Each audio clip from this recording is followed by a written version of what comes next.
કૃષિ પ્રગતિ. નમસ્કાર ખેડૂત મિત્રો.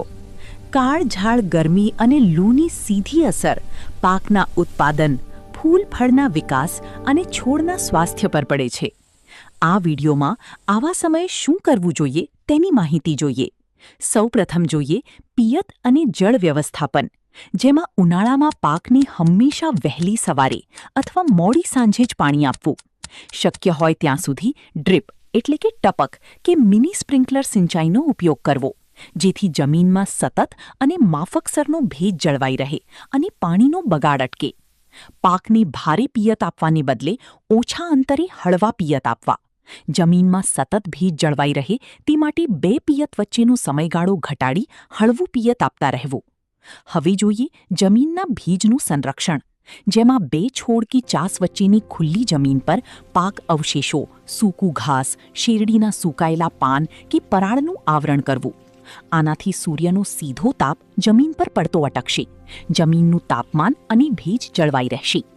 સૌથી મહત્વનું છે ખાતરનો છંટકાવ, જેમાં પોટેશિયમને છંટકાવ પાકની ગરમી સહન કરવાની શક્તિ એટલે કે હીટ ટોલરન્સ વધારવા અને પર્ણરંધ્રોનું નિયંત્રણ કરવા માટે પાક પર 1% પોટેશિયમ નાઇટ્રેટ એટલે કે 13-0-45 ખાતરનું છંટકાવ કરવો.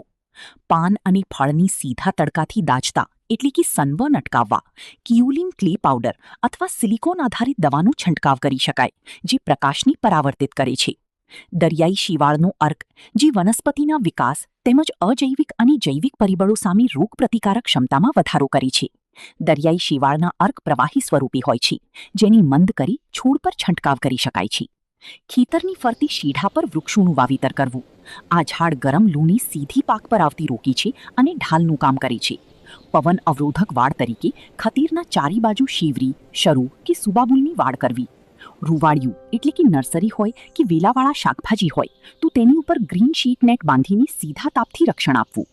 અતિશય ગરમીમાં સલ્ફર એટલે કે ગંધકયુક્ત દવાઓ કે ભારે રસાયણોનો છંટકાવ કરવાનું ટાળવું, કારણ કે તાપમાન ઊંચું હોય ત્યારે તે પાનની બાળી શકે છે. ખેડૂત મિત્રો, વધુ માહિતી માટે તમે કૃષિ પ્રગતિ મોબાઈલ એપ્લિકેશન પ્લે સ્ટોર પરથી, સ્ક્રીનમાં બતાવેલ QR કોડથી અથવા નીચે આપેલ ડિસ્ક્રિપ્શનમાં લિંક પરથી ડાઉનલોડ કરી શકો છો. વિડિયો સારો લાગ્યો હોય તો લાઈક કરી ચેનલને સબસ્ક્રાઇબ કરી દો, તેમજ માહિતી અન્ય ખેડૂત ભાઈઓને પણ મોકલી આપો. ધન્યવાદ.